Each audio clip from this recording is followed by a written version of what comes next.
تاکہ حکم پورا کرنے میں مدد ملے، حکم پورا کرنے میں سہولت ملے۔ اسباب اس لیے نہیں دیے گئے کہ اسباب میں لگ کر حکموں کی کو بھول جائے جو اللہ تعالیٰ نے ہمیں حکم دیا ہے۔ حضور صلی اللہ علیہ وسلم فرماتے تھے، جس کا خلاصہ یہ ہے کہ جو علم اور ہدایت دے کر اللہ نے مجھے بھیجا ہے، اس کی مثال بارش کے پانی کی طرح ہے کہ جیسے بارش کا پانی صاف ستھرا، پاک اور حیات لانے والا ہے۔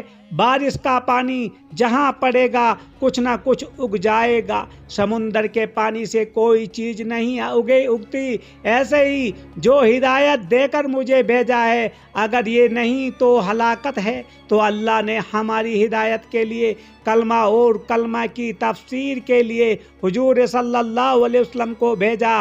حضور صلی اللہ علیہ وسلم سارے عالم کے لیے رہبر ہیں، اور حضور صلی اللہ علیہ وسلم کا رہبر قرآن شریف ہے۔ اس لیے کہا جاتا ہے کہ کیا کرنا ہے وہ قرآن میں ہے، اور کیسے کرنا ہے وہ محمد صلی اللہ علیہ وسلم کے طریقے میں ہے۔ سبحان اللہ۔ دنیا محنت کی بھی جگہ ہے اور امتحان کی بھی جگہ ہے۔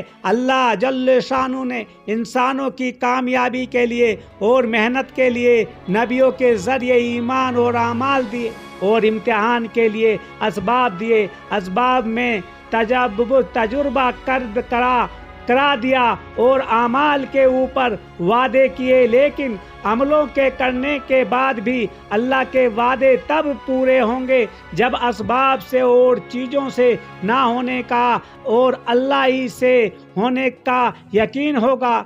یقین یعنی ایمان ایک دم پختہ ہوگا انسان کا۔ تو دنیا میں جو کچھ ہے، چاہے اللہ نے خود بنایا ہو یا اس کے بننے میں کسی مخلوق کا دخل ہو، چیزیں ہوں یا حالات ہوں، تمام کا تمام اللہ کے قبضے قدرت میں ہے۔ ہر ایک چیز کو اللہ رب العزت خود استعمال فرماتے ہیں۔ اللہ اگر چاہے تو چیزوں ہی کو بدل دے، جیسے ڈنڈے کو سانپ اور سانپ سے ڈنڈا، یا چیزوں کو باقی رکھ کرتا تیر بدل دے، جیسے حضرت ابراہیم علیہ السلام کے لیے آگ اور حضرت اسماعیل علیہ السلام کے لیے چھڑی کے چیزوں کو باقی رکھ کر تاثیر کو بدل دیا۔ اللہ جل شانہ نے چیزوں پر کامیابی کوئی وعدہ نہیں کیا، بلکہ تمام کے تمام وعدے اعمال پر کیے ہیں۔ اس لیے اگر اللہ ذات سے اور اللہ کی قدرت سے فائدہ اٹھانا ہے تو اسباب سے ہونے کا یقین نکالنا ہوگا، اور اللہ کے تمام اور مرکو حضور صلی اللہ علیہ وسلم کے طریقوں کے مطابق صرف اللہ کو راضی کرنے کے لیے پورا کرنا ہوگا، اور دنیا اللہ کے حکم کو یعنی کہ قرآن کی طرح اور میرے دوستوں اور میرے نبی رسول اللہ صلی اللہ علیہ وسلم کی طریقوں کو اپنانا ہوگا، جب دنیا کی زندگی گزارنا اور بسر کرنے میں فرق سمجھ میں آ جائے گا۔ تو میرے دوستو، زندگی بسر کرنے کے لیے تو ہے، لیکن گزارو مت، کیونکہ بسر کر کے تمہیں واپس جانا ہے۔ گزار تو دوستو جانور بھی ہیں اور مخلوقات بھی گزار کے چلی جاتی ہیں، لیکن دوستو تو ہمیں جو بسر بھی کرنی ہے اور پھر واپس اپنی اللہ کے پاس جانا ہے۔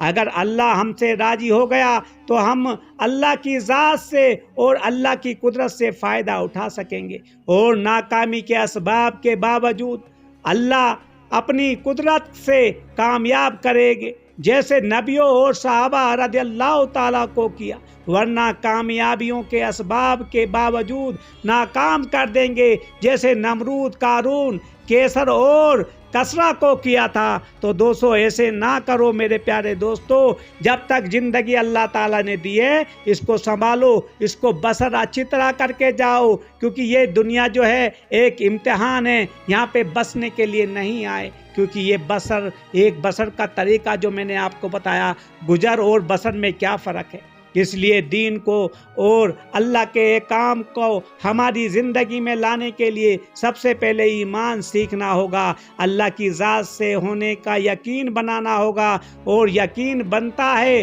دعوت سے، اور دعوت کے لیے قربانی شرط ہے۔ صحابہ رضی اللہ تعالیٰ نے کیسی کیسی قربانی دی، حضرت سیدنا بلال حبشی، حضرت خباب بن ارث رضی اللہ تعالیٰ وغیرہ صحابہ رضی اللہ تعالیٰ نے جان مال وقت اور جذبات کی قربانیاں دی، تب ایمان بنا، اور جب ایمان بن گیا تو اللہ کی طرف سے جو بھی حکم آیا سیدھا ان کے عمل میں آیا، ہر حکم پر 100% عمل۔ جب حضور صلی اللہ علیہ وسلم کے بتلانے کے مطابق صحابہ رضی اللہ تعالیٰ نے ہر حکم پر 100% عمل کیا تو اللہ نے